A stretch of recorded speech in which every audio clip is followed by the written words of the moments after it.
Taman Bunga The Hill Park merupakan salah satu destinasi wisata baru di Kabupaten Biren. Lokasi wisata bunga ini terletak di Gampong Belangcirih, Kecamatan Pesangan, Kabupaten Biren. Untuk bisa menikmati destinasi wisata ini, wisatawan tak perlu banyak merogoh kocek, cukup membayar tiket Rp10.000 per orang. Setelah itu pengunjung bisa menikmati pemandangan dan bersuah foto sepuasnya.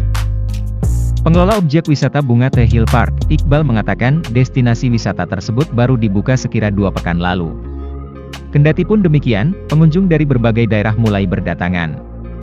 Awalnya, ia mengaku termotivasi dari destinasi wisata bunga daerah lain, sehingga Iqbal memutuskan mencoba membuka di Biren, dan usahanya itu berhasil.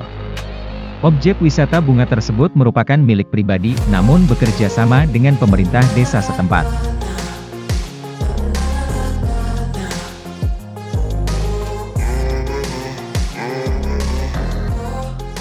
Saya termotivasi dari melihat taman bunga di Tangsi.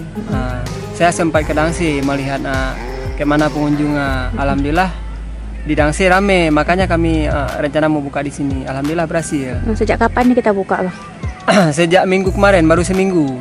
Alhamdulillah yang ramai hari Sabtu sama hari Minggu puncak. Dari Biren, Sarina AJNN melaporkan.